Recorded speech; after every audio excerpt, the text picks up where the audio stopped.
So welcome back to my channel. This is Gamer Dom, and time for another rambles, and rambles around the world of tanks. World at the moment. That's a lot of worlds. Anyway, so what have we got coming up in this video? Well, the return of the much feared and scared Waffleträger E100, the Tier 10 German tank destroying assassin. Or is it?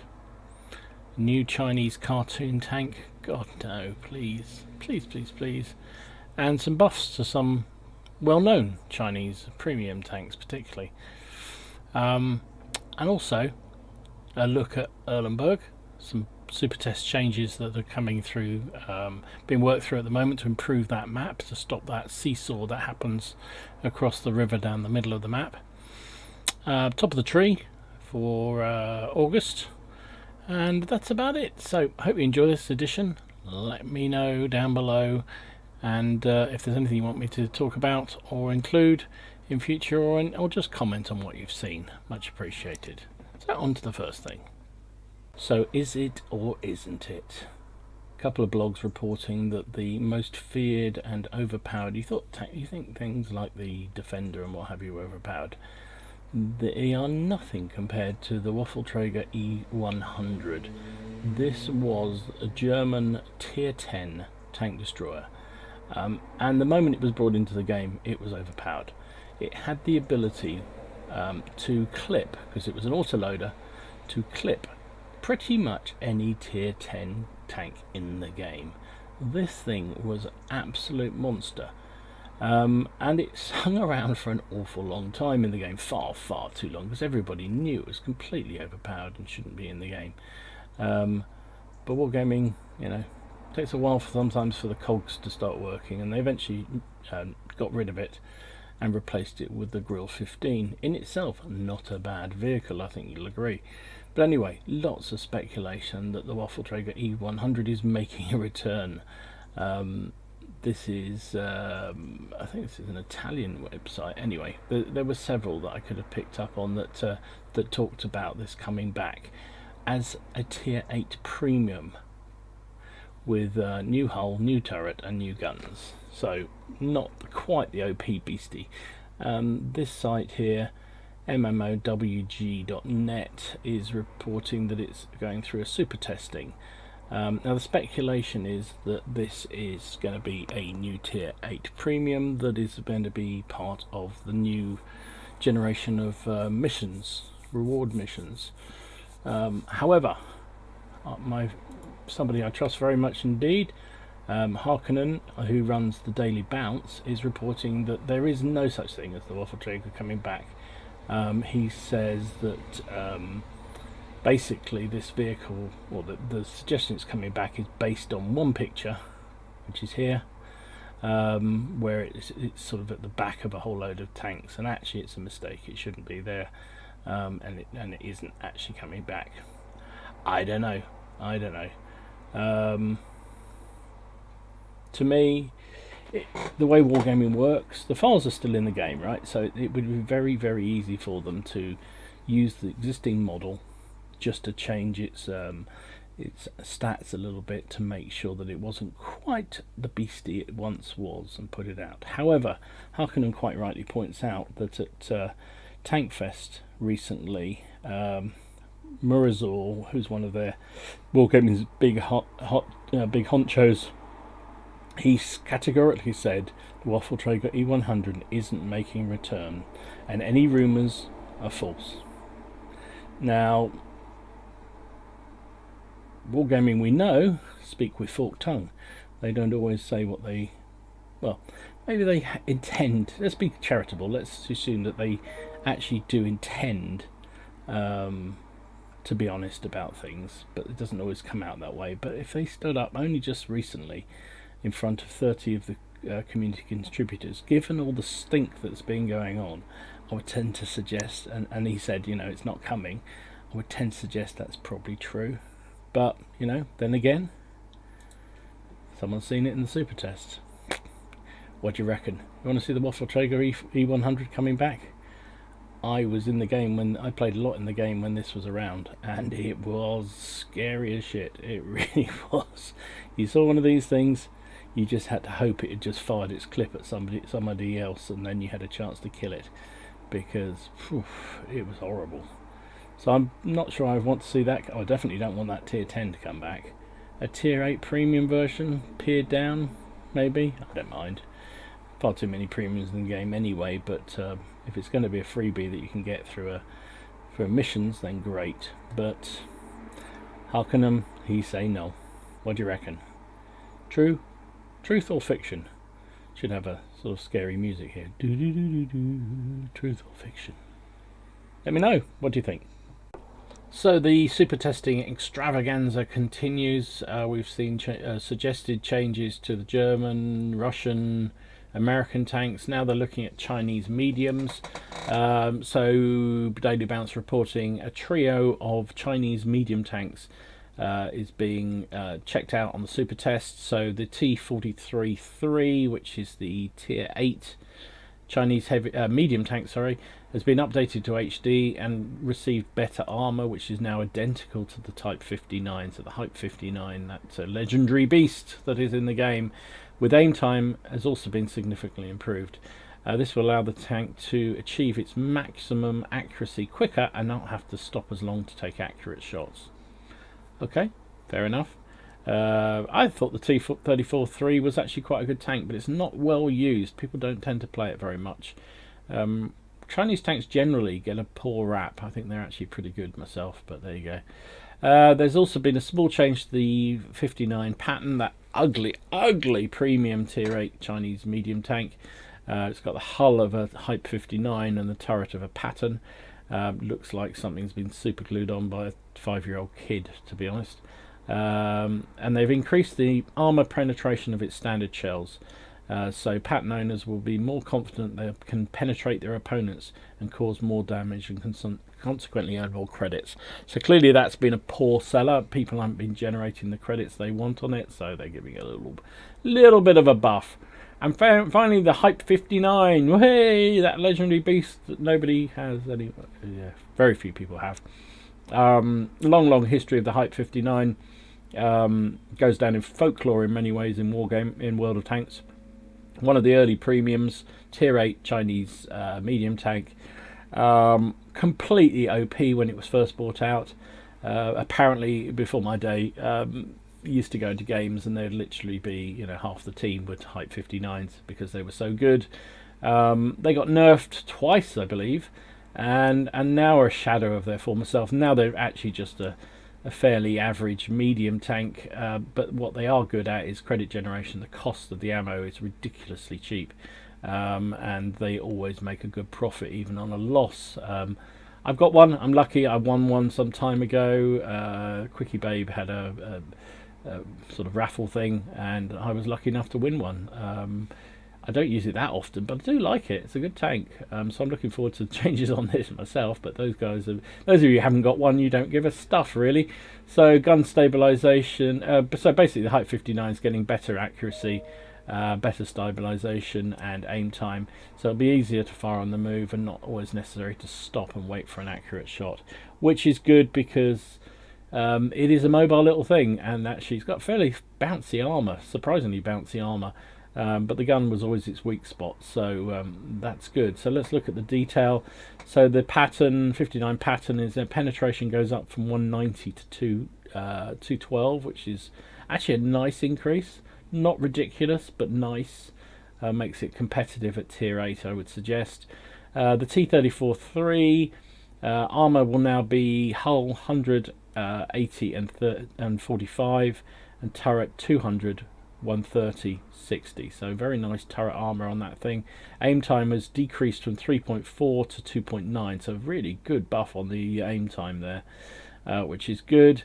Stability on the Hype 59 was increased by 30%, so it's going to be far better to fire on the move. Dispersion on the move is decreased from 0.18 to 0.14.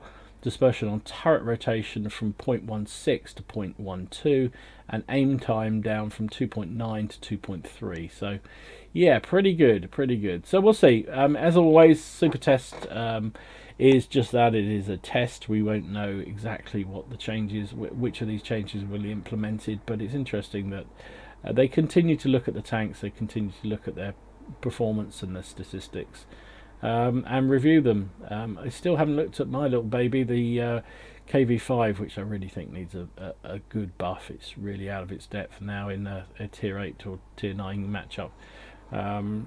So anyway, you never know. I live in hope that I'll look at that too. Anyway, let me know what you think about the buffs of these Chinese tanks. They're fairly obscure. You don't see many 59 patterns, and you don't see any Hype 59s or even T34-3s anymore. But maybe with these improvements, you might see more T34-3s out there. You never know. So another thing that's being looked at in Super Test at the moment, lots of Super Test things going on at the moment. So, you know, got to be applauded that they do seem to actually paying attention to how things are playing and how things are working out. So Erlenberg, that map that it's been tinkered with in the past several times, and the problem with Erlenberg now is that particularly in assault games or encounter games, it kind of turns into one side takes one side of the river and the other side takes the other, and it becomes a bit of a then a slugfest as the two sides then slug it out across the river before somebody is able to actually break across and you know, influence the game and actually win it. I was a little bit nervous about this map whenever it comes up. So anyway, they're looking at a couple of potential changes to it. So 2 versions of changes. I don't know how easy it is to see this, but this is option 1, which is significantly increase the central urban area. So all the buildings down here, at the moment they're fairly sparsely populated and really don't add much to. You know, there's a couple of places where you can hide and get some nice ambushes in there, but really there's too many gaps and too many weak spots that you can be spotted from anywhere. And so, but they're talking about increasing that to make it better for heavy tanks, so that they can, you know, have somewhere to brawl a bit in there, which I think is not a bad thing at all. And the base areas have also been changed on this version in order to make them more difficult to reach. These areas were also changed so defenders have a better position to hold on against attack. Can't really see where they are particularly on this map, but I kind of like that idea. I think this one is quite a good option. Something needs to happen. This sort of situation where one side takes this side and the other side takes this side, and then they just sit there eyeing each other across the river. It's pointless. You need to have a way of actually forcing the game to actually happen, and maybe a bit more cover in the middle will do that. It'll give you some new avenues of attack up and down, and I mean, I actually think another bridge or two, or crossing point, would be useful, because at the moment you've only got the 3. Plus the ford here and the ford here, and that kind of limits what you can do.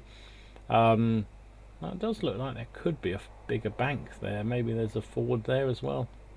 Anyway, that would be good. So the other version they're looking at, here we go. Bases have been moved. They will also be changed in the attack defense game. So that's 1 and 2. That's 1. So currently, if I remember rightly, the northern base is over here, so they're moving it across to that side, and conversely with the other one. But how is that going to work? Surely that's just swapping one side for the other. So instead of everybody on the north base just holding up here, now holding this side, they now hold this side. And anyway, whatever. That's one thing they're trying. And 2, spawn areas have been split to both sides of the river. This will allow better distribution of the team at the beginning of the battle, reducing time wasting to cross. Okay, so that's not a bad thing, because at the moment, if you're on the southern thing, everything's here, and then you have this massive procession of suicidal tanks that go up round here. So now they won't have to. Some will already start here, so they can go off and be suicided over there. And we all know what it's like in random battles. The more often you the more often, well, if there's an easy route to do it, people will do it. So the fact that half the tanks are here, half the tanks here, fair chance that half will go one way and half will go the other. So automatically that will allow a split that's a bit more realistic. And 3, to reduce the circular gameplay on this map, the number of convenient places for defense and attack and on each side has been increased. So more positions here, here, here, here, here, here, and here. Yeah, I can see that's useful. Because at the moment this area here is very exposed. You've got the hills, but there isn't very much. In fact, I think that really needs to be further forward, that 3, probably up around here. And there isn't here on this side.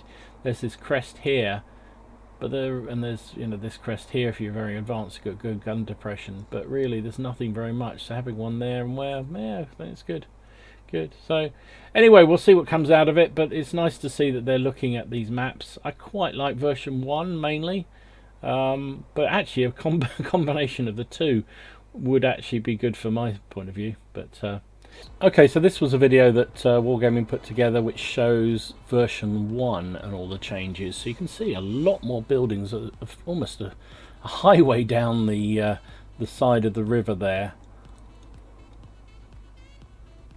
New, looks like all that area at the back here has changed. There's a new marshland by the look of it. Look at the power station in front of the cap on the southern spawn. That's going to make it interesting. So a lot more cover, I think this is good. I like this. Let's come up the other bank again.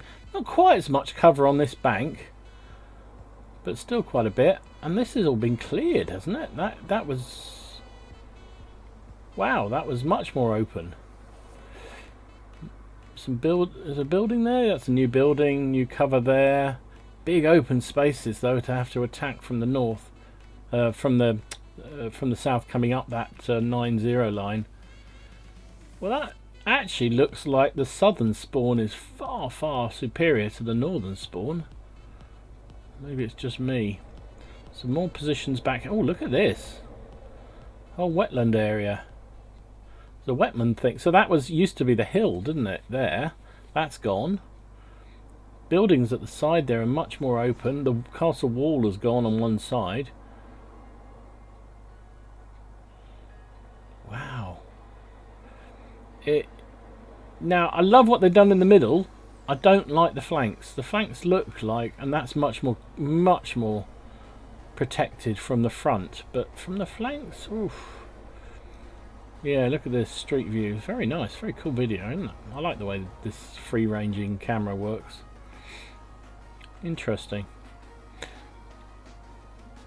So a lot more protection down the centre, and a lot more protection of the bases as you come straight through.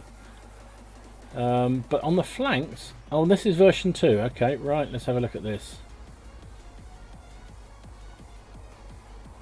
Caps are on, so they've left still quite clear out on the left of the cap. That's all new. Those positions there are very new. That's good. This is all the same. Looks like pretty much the same. Nothing much changed there by the look of it.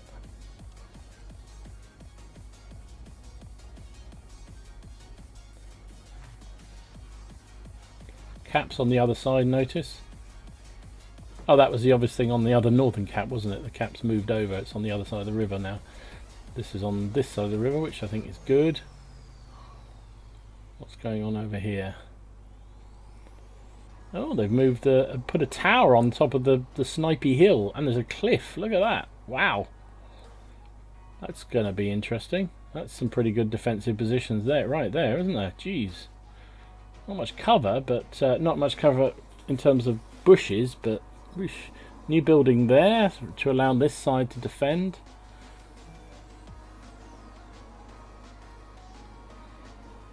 More rocky places here again for the last stand before you drown yourself.